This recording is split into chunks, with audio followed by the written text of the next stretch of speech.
Hello there, my friends. Welcome to the Star Wars Vault. If you're new to the channel, make sure to subscribe for new Star Wars content every week.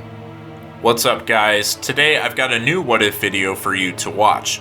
This is another story a subscriber wanted me to make, and I'm happy to finally do this one for him, and of course for everyone else watching. Let's jump right into it. What if Anakin Skywalker was trained by the Force itself?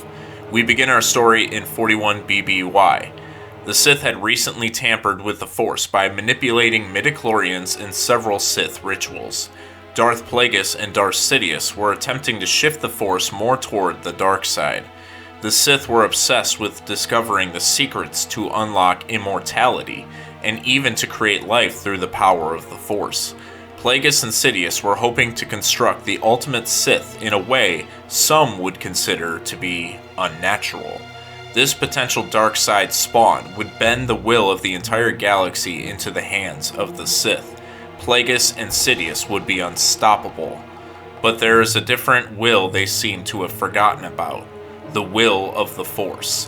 When the Sith performed a ritual in hopes of crafting an embodiment of the dark side, the Force decided to retaliate. The two Sith completed the ritual and immediately felt a shift in the Force. It felt as powerful as a disturbance in the Force had ever felt.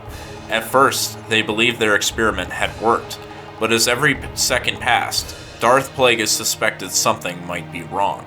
Darth Sidious began to believe that the ritual didn't work since they couldn't see anything in front of them, much less an apparition.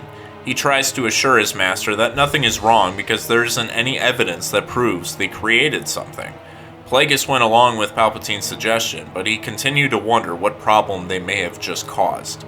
Several months after this experiment, the two Sith felt yet another tremor in the Force, this time even greater than the last.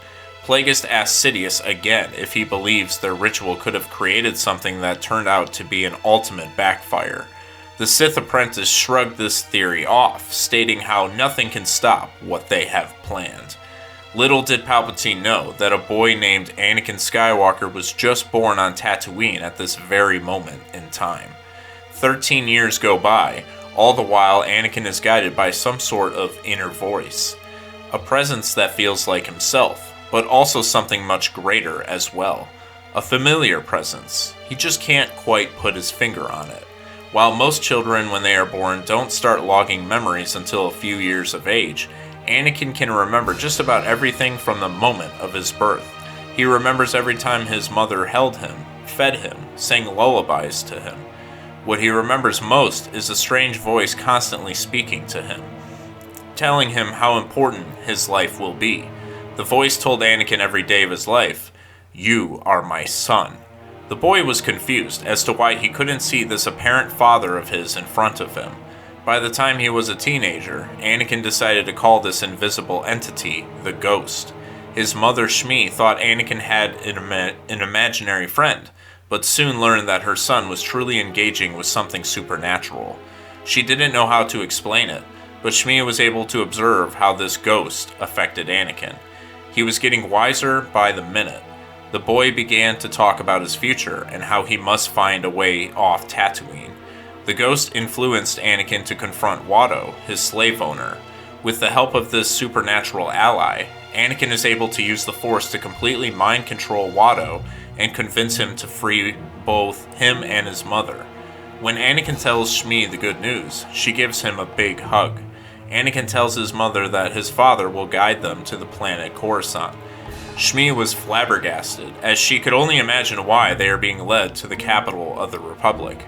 Anakin listens to this inner voice, telling the Skywalkers to hop on a nearby cargo freighter that was heading to Coruscant.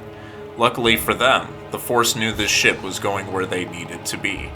Once they arrive at the galactic capital, the entire Jedi Order feels the presence of Anakin. One particular Jedi took immediate interest in him, Master Qui-Gon Jinn. He wastes no time to greet the Skywalkers. Anakin and Qui-Gon develop a bond, as the Force tells Anakin that he will be a great mentor to him. Anakin shared this information with Qui-Gon, who becomes only more certain that Anakin is the chosen one. While Qui-Gon can't hear the voice himself, he feels connected to young Skywalker when reaching out through the Force. In other words, he can understand the path that the Force has Anakin set out on. Meanwhile, Chancellor Palpatine sensed Skywalker's presence. The secret Sith Lord was in search of a new apprentice after Darth Maul was killed on Naboo by Qui-Gon and his now former Padawan Obi-Wan Kenobi. The Battle of Naboo resulted in Palpatine rising from Senator to Supreme Chancellor, after Padme Amidala pushed for a vote of no confidence in former Chancellor Valorum. Palpatine had his sights set on Anakin, and even told his master Darth Plagueis about the discovery. Plagueis went to observe Anakin from afar. It did not take long for Plagueis to sound the silent alarm to his apprentice. He warned Palpatine that going after Anakin could destroy them. Sidious disagreed, as he saw the boy as a useful tool. Darth Plagueis decided to forbid Palpatine from attempting to lure Anakin into the dark side. This didn't sit well with Sidious, who wanted to kill his master now more than ever. But he elected to wait, as he didn't think the timing was right. Palpatine wanted more things in place first. He was the sitting Chancellor of the Republic, but he knows that Plagueis was instrumental in making that happen. Using his public persona as Higo Damask, Plagueis had great financial resources that were utilized to orchestrate the lead-up to the invasion of Naboo. Palpatine was adamant on seducing Anakin to the dark side. He knew he would have to wait a little longer, however. The Jedi were opposed to Anakin being trained, but he was now on their radar. Qui-Gon Jinn would mentor the boy from a distance, as the ghost that talks to Anakin made it clear that the Jedi Master cannot fully train him. Young Skywalker will only have one true master, his spiritual father. Over the next 10 years, Anakin becomes a grown adult. He takes care of his mother on Coruscant, where they share an apartment. Thanks to Qui-Gon's resources, Anakin and Shmi have a comfortable living situation. Anakin had even met Senator Padme, who took an interest in him. They became close, as Anakin felt empowered by the ghost to fall in love with this beautiful woman. One day, out of nowhere, Anakin is suddenly sucked into a vacuum, where he is then placed in a vast realm outside of space and time. It is here where the ghost finally reveals itself to Anakin. He was shocked to see the true image of his father. It looked just like him. A carbon copy, if you will. The Force tells Anakin, "Yes, that's right, my son. I made you in my own image. No one can see me in this form, only you. Now you know that I've been with you all along. I'm inside of you. I'm inside every living thing. But you are the only one that reciprocates my presence. You were born to right the wrong in the universe. You were destined to conquer the dark side for creating imbalance. You will destroy the Sith." Anakin returns to the physical realm, now knowing the weight he carries on his shoulders. But he was not afraid, as he had his father, the Force itself, leading him. The Force used Qui-Gon to advise Anakin on how to control his power. Anakin learned how to lean on his love for Padme as an ultimate beacon of light. This would prove critical in his encounter with the Sith. Darth Sidious was well on his way to crafting a galactic war with the help of his master Plagueis. Sidious manipulated the Senate along with the growing separatist movement. He put Count Dooku in place as the leader of the Republic's opposition. All things were lining up for Palpatine. He tells Plagueis that they must lure Anakin to the dark side and weaponize him against the Jedi. Plagueis wants again to shut this idea down. He admits to Palpatine that he's been unable to sleep for what seems like forever due to having nightmares about the boy. He has seen a vision of how bright and blinding the true power Anakin possesses from within. Plagueis knows it's no accident. He believes Anakin is the Force reincarnated, determined to smite the Sith for manipulating the midichlorians all those years ago. Sidious trembles at the thought of a being completely absent of the dark. He now realizes that he never had a chance at seducing Anakin. The Force spoke to Palpatine in a way that he finally understood what his master had been warning all this time. But still, Sidious was this close to achieving unlimited power in the galaxy. He wasn't going to let Anakin get in his way. Palpatine now saw him as a threat. The only threat, as the Jedi Order was already under the spell of the Galactic Senate. Sidious and Plagueis set out to destroy Skywalker. They perform a Sith ritual in hopes of corrupting Anakin with the dark side, believing that this would eat away at the source of light within his very core, thus killing him. Sidious creates a dark storm and attacks Anakin through the Force with it. Anakin is floored. Qui-Gon, who was meditating with him, ran over to help the Chosen One. "Anakin, wake up! I feel that power. Don't let the dark consume you," Qui-Gon said. Anakin was fighting with every fiber in his body. He had never felt such a thing. It was like a vicious pull into an abyss. He started to feel helpless, going in and out of consciousness. Before he is about to completely fade out, he hears the voice. It's his father. The Force spoke to Anakin. "You will overcome this. Remember who you are. Your love for your mother. Your love for Padme Amidala. Your love for me. For serenity.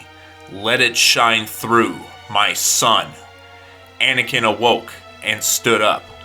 He stared into a vortex that rippled through space-time. Inside, he could see Plagueis and Sidious conjuring a dark side supernova.